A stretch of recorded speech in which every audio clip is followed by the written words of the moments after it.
we have to be conservative because we're in a blue state. So a lot of the rent adjustments, you either have rent control or you can only do a certain amount. So we have to be conservative. And a lot of times tenants don't want to leave and turn over. So yeah, I imagine we're actually at a multifamily conference, I want to say a month ago. And one of our guys asked a question. They said we were in New Jersey. The host gets off the stage and hugs him. I'm so sorry. I'm so sorry. So it's rough, honestly. Tenant turnover is really tough, and increasing rents is really tough. So we have to be conservative. We always try to factor in worst case scenario because where we do business, you really don't know. You really don't know. You can't guarantee. I'm Eric Panecki. I buy multifamily real estate and I lend money to real estate investors. We always eat dinner at the table, for sure. And my parents, they got divorced, but prior to that, we would always pray at the dinner table.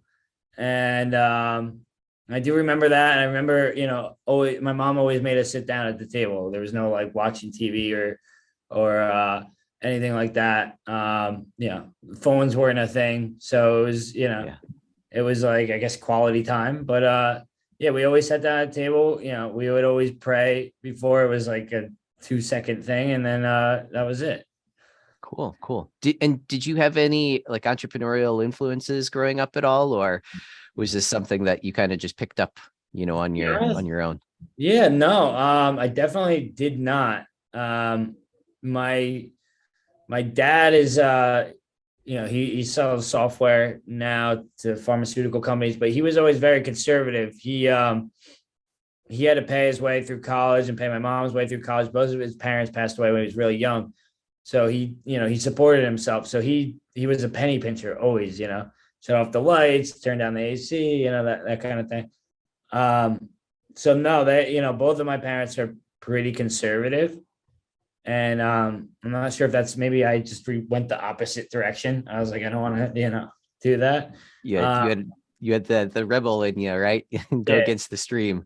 Yeah. And my brother did the conservative route. My brother works for Apple now. So he was the straight A student, and I was the C student, kind of just did whatever. So very cool. And now did you get into multifamily and all of that, right away? Did you go to college? Like, what were some of those next steps, in your evolution? Yeah. I was always really business oriented.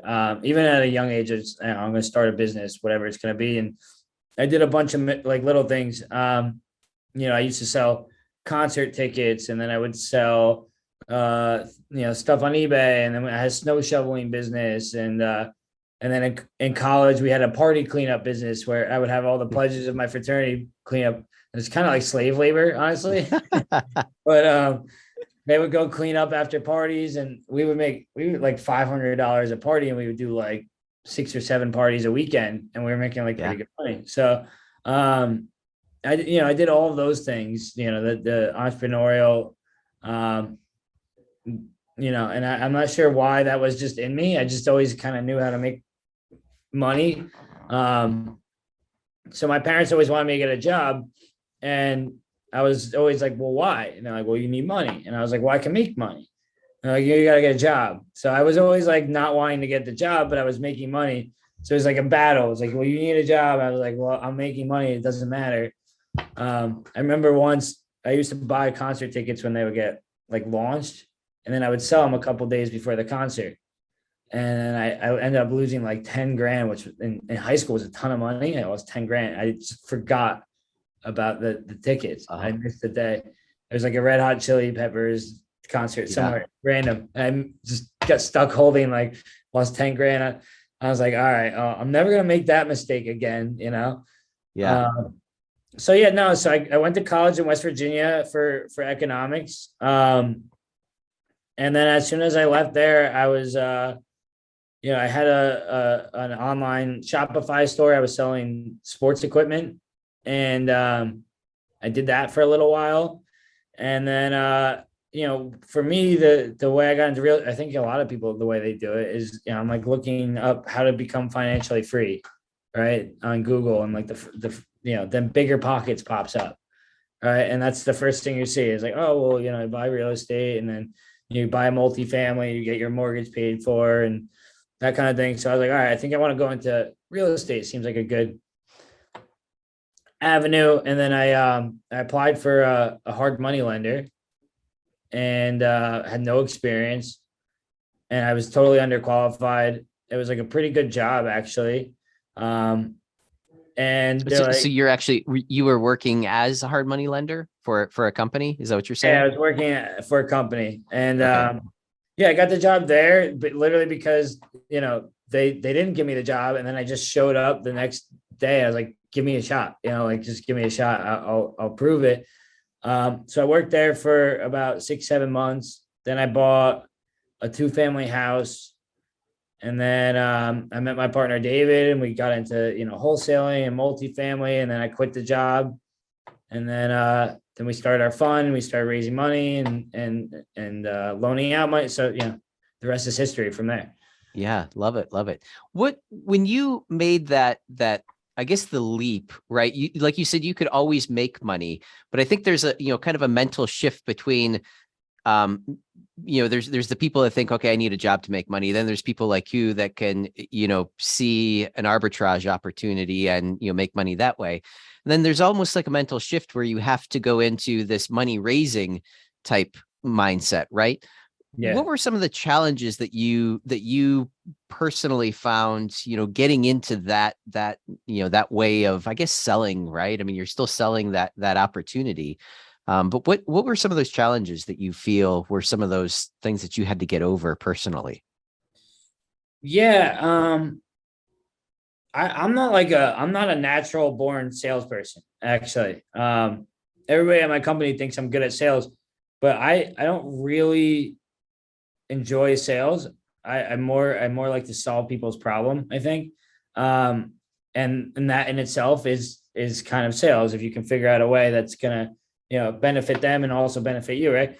Um, so for me, it was like, understanding that, I had a product that was, helping somebody, solve their problem, right? And raising money is that, right? There's people out there that have money, and they want to get a return, and they need a good place to, put it, and people that they can trust, and that sort of tax benefits, and that sort of thing. So um at first I felt really like a fish out of water, because I was trying to sell something that I didn't know if people even wanted, right?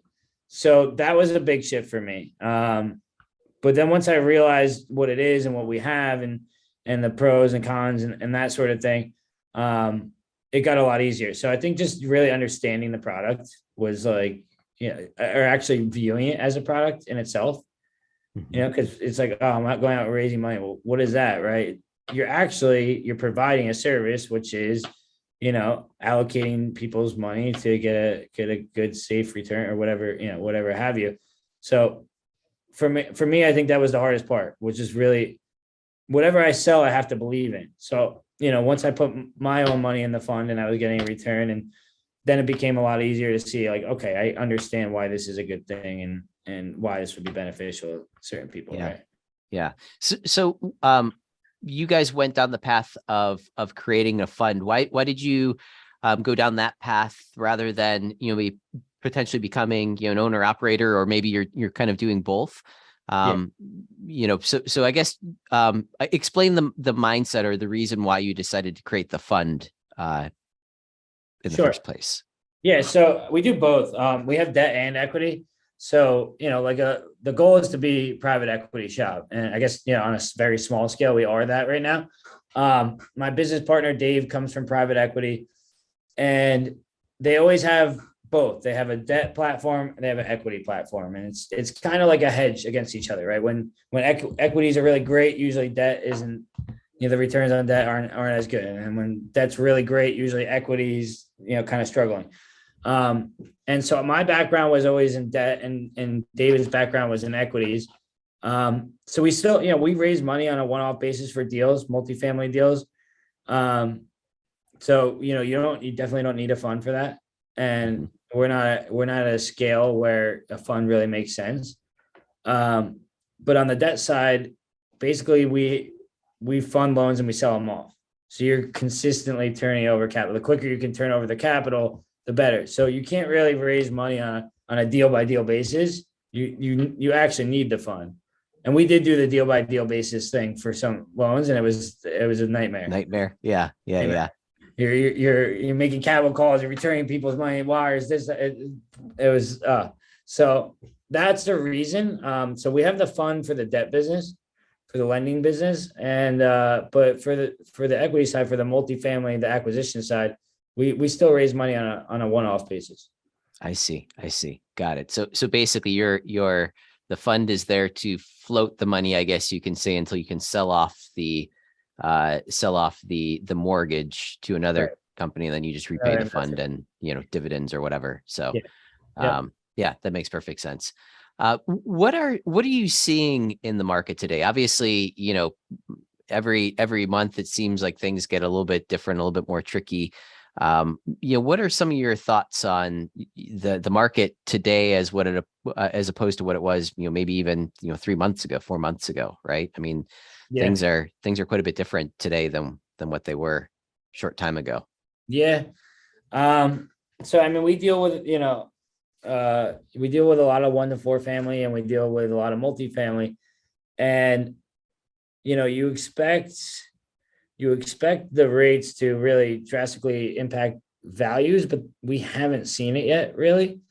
So values are staying mostly consistent. I think we're very small partner in a real estate brokerage, and he does only 1 to 4 family. He's the biggest broker in Essex County, which is where Newark is. And he said, it's still pretty strong market, right? You're still be able to sell things. You're not seeing drastic price reductions. So from that standpoint, it seems not as dark as I think a lot of people are saying it is. We like multifamily for the economics of it.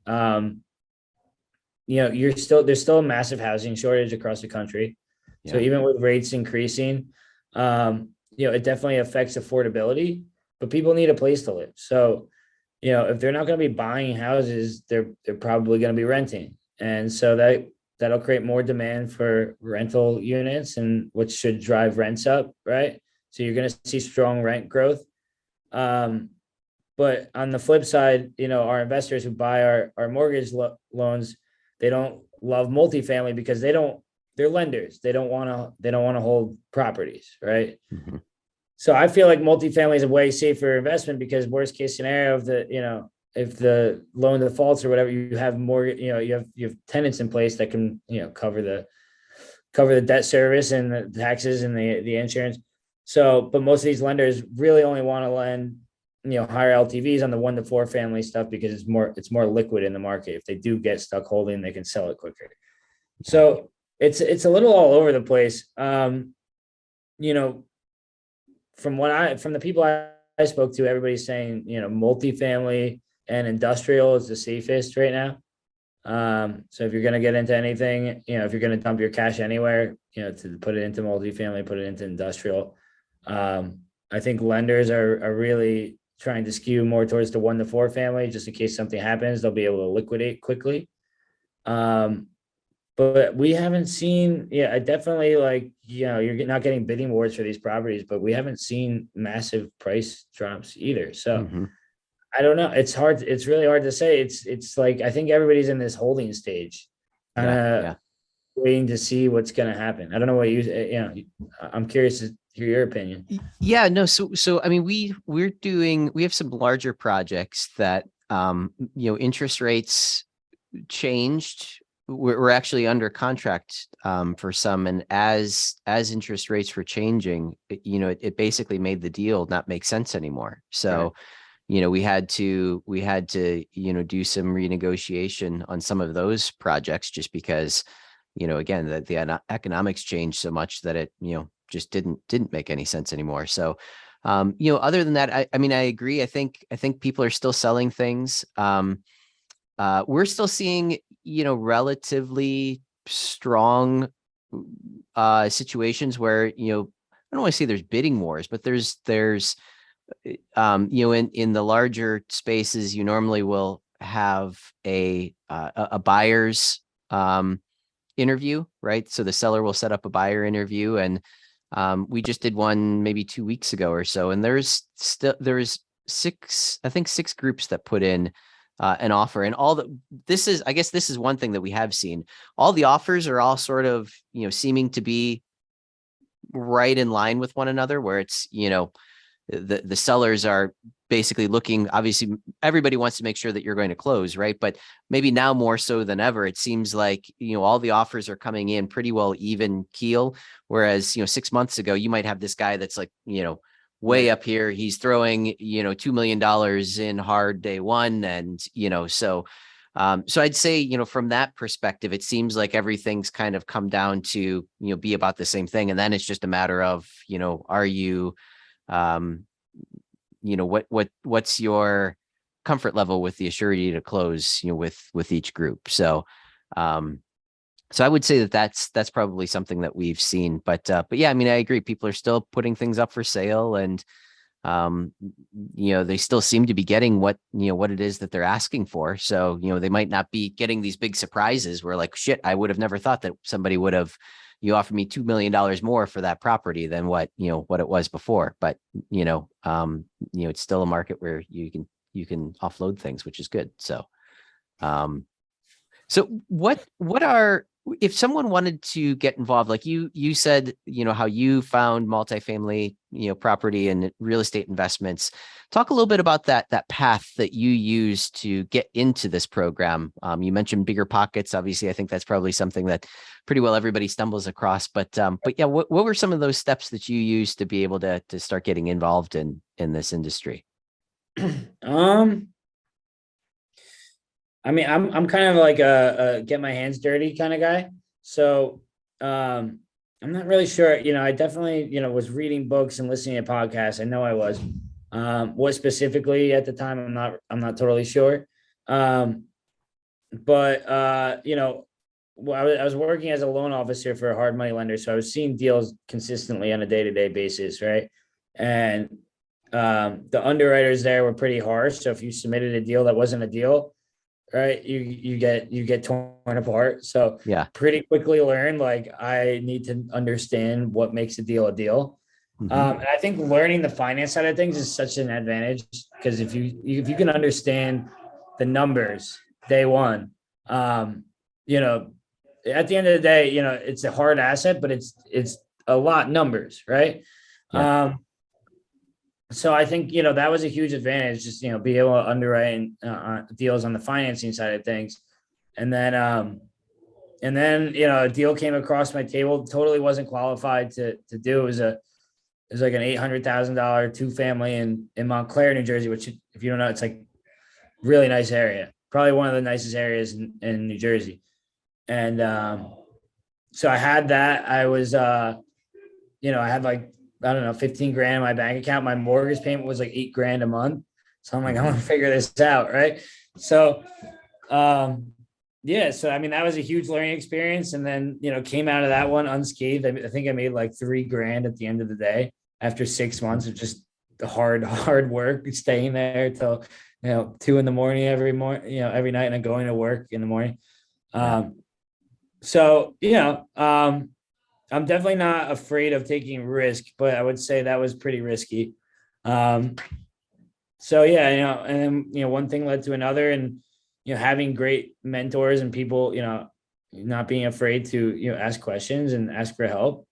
I always say that there's nobody's self-made, right? Everybody had help. So I've always been quick to ask for help, and I guess that's a skill because a lot of people aren't. Or are afraid to, whereas I don't care. I'll sound like an idiot. I don't care. Yeah. I sorry, I don't know I wouldn't be asking you for help. Right. Right. But I think people appreciate that humbleness too. So, something I tell my team here all the time is ask for help. Like, just ask the question. Like, don't waste everybody's time, but like, if you need me on a call to get this deal locked up, get me on the call. Like, you're not proving anything. I'd rather get the deal, right? I'd rather get the Yeah. deal than you prove that you could do it halfway by yourself and then not get the deal. So I think just, I had really good mentors and had really good people around me that were doing what I wanted to do. And it just kind of rubbed off. It just kind of rubbed off and got plugged into the right groups of people. And Yep. Yep. so as far as, if I could give advice to somebody listening, how to get started, I would say, get your hands dirty, try to get involved somehow on a deal. And then, figure out a way to be valuable to someone that's doing what you're doing. And even if that's just being like a good friend, and that way you can pick their brain and that, I would start with that. I would start with, getting your hands dirty and finding good people. Yeah. Love it. Love it. When you said that, a lot of the deals that were coming through the hard money, lender, a lot of them didn't make sense, right? Do you have a way to be able to identify a good deal when you see it right now? Like, is there a quick way that you use to be able to say, yeah, that's a good deal, or it's not a good deal, or do you have to go through and run all the numbers, or what are your thoughts there on being able to determine, yes, it's a good deal, or no, it's not a good deal? I mean, I guess, right. So from a lender's perspective, is that what you're asking, from like a lender? Well, no, I guess more from an investor's standpoint, right? So you're just getting into the business and you want to get involved in real estate. How do you go through and identify, whether or not it's a good opportunity or not? So I think people start, like, I wonder for you, I feel like most people start in the 1 to 4 family space. Is that what you did? That's years ago I was in 1 to 4, and then I took probably about a 10-year or so break, and then came back and found Grant Cardone, and then I joined Jake and Gino. I started to learn how to underwrite. So I'm just curious, like, from your perspective, what you did. But I agree, like, and I also have a background in construction too. I was a commercial electrical contractor for about 10 years or so, and there's probably 5 years or so before that I also worked. So I had, the trade background and understood, construction and all of that. So yeah. So that's interesting. I mean, the construction background, I think, is super valuable. But I mean, I think most people start in the 1 to 4 family space. And I honestly, to my core, think it's harder, because it's very subjective, right? You don't really know, like, a 2 family on, Lift Street, right? Like, is that going to sell the same as the one down the street? Oh, it doesn't have a driveway. This one has a garage. It's more square foot. Like, there's so many variables that go into it. Whereas I think commercial real estate, it's really, what's your NOI, what's your expense ratio, what's the cap rate, the going cap rate in the area. And then you get your values, right? What's market rents? Can you increase rents? Like, it's almost, to me, it's easier because it's just math. It takes the subjectiveness out of the equation. I think a lot of people get burned because they think they're going to sell a property for X and then it sells for Y. But if you're in commercial real estate, it's really like, is it going to appraise, right? You could do an appraisal, and it's pretty. So for me, I actually, what was the question? Let me go back. So how do you determine what a good deal is and what isn't, a good deal? Yeah. We actually, at this point, I don't do a ton of the underwriting. We have an analyst in-house, and his name's Anthony. He's awesome. He's the best. So he can look at any deal. I mostly just forward him stuff. Check this out. This is good. But I mean, it's like I said, it's pretty, you look at the NOI, you look at the assumptions, you see, do the expenses seem right? Are they calculating in vacancy? Like, that's a big one. Most people don't like put vacancy or are they maintenance or, stuff like that. And then, it's pretty, the cap rates are pretty standard, right? Like, I know a cap rate in Jersey City, a nice area, would be 5%, right? Or whatever. Also, since we're in the lending space, we have really great relationships with with our appraisers because we're sending them, 2, 3 orders a week. So I can always pick up the phone and call one of my appraiser, what do you think about this? And um, but I think it's pretty easy to, cut out the riffraff. You want to make sure that you're making a certain return. We always look for value add. So there's got to be some sort of value add there. And we want to, at the end of the day, be all in, somewhere at like 80 cents on the dollar or something like that. Right. But I think it all depends too, how you're financing it, and, if you're raising equity for, or if you're putting your own cash. So these are all things, how much you're going to lever up. So these are all things, I guess, that kind of play into it. Yeah, makes sense. Makes sense. When you're looking at the comparables, like you're saying, what did this one sell for? Can you increase rents? I see a lot of people that I feel make a mistake, and they see, okay, this place down the road is getting, $500 more for rent, right? And it might be a newer property, or maybe it's an older property that's been renovated. How do you estimate, how much of that are you going to be able to capture? Maybe can you capture 100% of that? Do you plug in, if they're doing it, we can do it? Or is there, a level of, I guess, conservatism there, where you'll say, okay, well, yes, they're getting $500 more a month, but we're going to underwrite this. We're only going to get 350 more per month.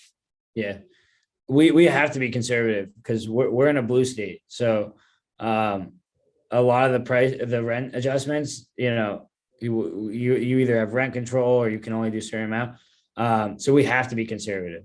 And a lot of times tenants don't want to leave and turn over. So, I imagine we're actually at a multifamily conference, I want to say a month ago. And one of our guys asked a question. They said we were in New Jersey. The host gets off the stage and hugs him. I'm so sorry. I'm so sorry. So it's rough, honestly. Tenant turnover is really tough, and increasing rents is really tough. So we have to be conservative. We always try to, factor in worst case scenario, because where we do business, you really don't know. You really don't know. You can't guarantee. Yeah. Yeah. And then I guess if you're factoring in worst case scenario, you're obviously still winning projects. Would you say that the projects that you're winning are situations, in which, I think this is great if you can do this, but are they situations where, the people maybe need to sell, or they need to get out, so you're capitalizing on that situation there? Yeah, we do all direct to seller marketing. So we have like a 5-man acquisitions team. That's always looking for deals. And we like I said, we started out doing the 1-to-4 family stuff, and we've moved over more towards commercial. But yeah, most of the scenarios are tired landlords, out-of-state owners, or like some sort of scenario where they need to get rid of it. They don't want to deal with tenants. You do see a lot of deferred maintenance and bad tenant situations. So people, that's where we can come in and provide value. Yeah. Yeah. And do you guys do any of the property management or anything like that, or do you third party that? Or we do a little bit of both. We have one guy internally that does it, deals with tenants all day. But as far as that, plus the project management part of it, so depending on the size and scope of the project too, we'll sometimes partner with somebody that's has a little more hold of the construction aspect of it. So we do a little bit of both. Bit of both. Yeah. Yep. And if people wanted to invest with you or learn more about your company, what would be the best way to reach out and get in touch? Definitely they can reach out to me. I'm Eric Panecki on LinkedIn, Instagram. I don't really use Twitter or Facebook, but leveragecompanies.com is our acquisition company. And then Brick City Capital is our lending company. So that's BRKCTY.com. Definitely, I'm very active on LinkedIn. That's a good spot to reach me. But if anybody's interested in hearing more, would love to have a conversation. Love it. Love it. And what would you say is your primary customer or client? Is it someone who's looking to get involved in real estate, or they have money to invest, or they need a loan? Is that all of the above, or?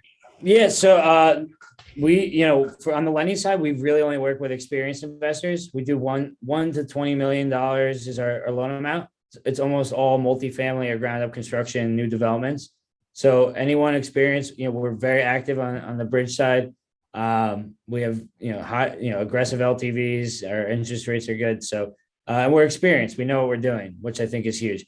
So, anyone that's, looking to acquire multifamily real estate, would love to hear from. Anyone that has money that they would like to place somewhere and get a good return, we'd love to hear from. And if you just want genuine help, I'm always happy to help. Love it. Love it. Eric, this is fantastic. Been lots of little nuggets here with, getting started in the industry. And, I think one of the biggest things is just, getting out there and making it, making that start, get involved like what you did. And it's a great business once you're in it, and learning how everything works. So, these are some great advice, or great things you've told everyone about today to be able to get involved in this industry. Thank you. Well, thanks, Matt. You're a great host. I appreciate you having me. No problem.